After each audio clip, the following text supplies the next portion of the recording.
Hello students, how are you all? So as we are doing the software, system software is already done. So today we will discuss application software, right? These are the abbreviations. अगर H/W that means hardware, S/W is software, OS means operating system, right? So application software की अंदर पर check कर लेना the software that a user uses for accomplishing a specific task right किसी specific purpose ਨੂੰ ਕੰਮ ਕੋਈ ਵੀ ਕੰਮ ਕਰਨ ਲਈ यूज़ करता है user that is your application software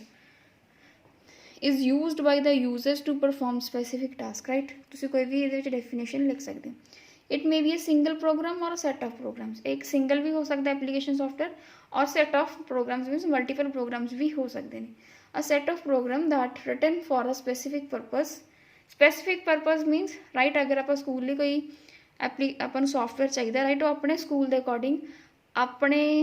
के अकॉर्डिंग ही चलेगा राइट वो कोई होर स्कूल यूज़ नहीं कर सकता बिकॉज जो सारा कंटेंट है वो अपना है आपू की रिक्वायरमेंट है राइट हर एक स्कूल की सेम रिक्वायरमेंट नहीं होंगी सो की है स्पैसीफिक परपज़ की है कि साढ़े अपना स्कूल लिए and provide the required functionality called software package right application software is written for the different kinds of application ठीक है हर एक डिफरेंट एप्लीकेशन के लिए आप डिफरेंट सॉफ्टवेयर जोड़े यूज़ करते हैं फॉर ग्राफिक्स जिदा फोटोशॉप यूज़ करते हैं पिक्सआर्ट यूज़ करते हैं that is your application software word processing के लिए MS वर्ड है नोटपैड है वर्डपैड है नोटपैड प्लस है so many word processors are available right for the media player आपको VLC मीडिया प्लेयर है MX प्लेयर है राइट सो की है डिफरेंट परपज़ के लिए आप डिफरेंट जोड़े एप्लीकेशन सॉफ्टवेयर यूज़ करते हैं राइट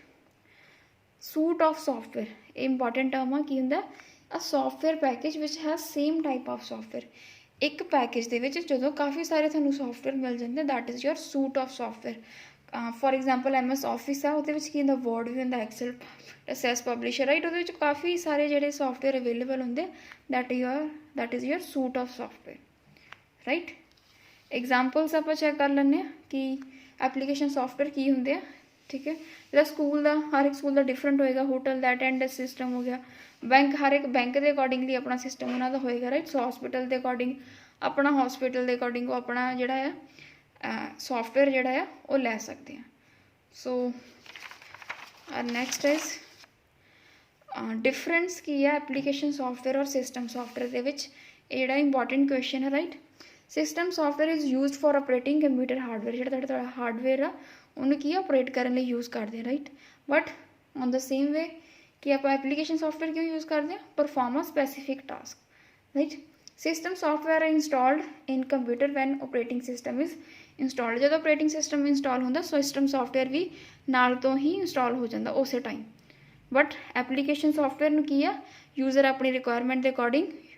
इंस्टॉल कर सकते हैं ठीक है the user does not interact with the system software because it works in the background ये यूज़र का कोई लैन देन नहीं होंगे बिकॉज बैकग्राउंड काम करता सो यूज़र में यदि वर्किंग और ऑपरेशंस बारे जानने की कोई लोड़ नहीं होंगी बट द एप्लीकेशन सॉफ्टवेयर जोड़े वो इंटरैक्ट करते हैं यूजर्स के नाल राइट अगर आप MS पेंट यूज़ कर रहे हैं सो सूँ पता होना चाहिए कि टूल तो की हो रहा system software can run independently it provide software for running application software right जो सिस्टम सॉफ्टवेयर है वो इंडिपेंडेंटली रन हो सकता है उन्होंने कोई एप्लीकेशन सॉफ्टवेयर की जरूरत नहीं हैगी right but on the other thing application software जोड़ा है वो कदे भी इंडिपेंडेंटली रन नहीं हो सकता जब तक थोड़े सिस्टम के सिस्टम सॉफ्टवेयर नहीं है right system software runs when computer is turn on and stopped computer is turn off जो थोड़ा कंप्यूटर ऑन हो गया सिस्टम ऑन हो गया उस टाइम जो है सिस्टम सॉफ्टवेयर काम करना स्टार्ट कर दिंदा ये बंद कदों होंदा जो साडा सिस्टम ऑफ होंदा बट इन कंपैरिजन जो एप्लीकेशन सॉफ्टवेयर है अगर यूज़र उन्होंने चाहे तो ओपन कर सकता है अगर उन्होंने नहीं ज़रूरत तो ओपन नहीं करता ठीक है अगर थोड़े PC के सिस्टम सॉफ्टवेयर नहीं है then your computer can't run थोड़ा कंप्यूटर चल नहीं सकता बट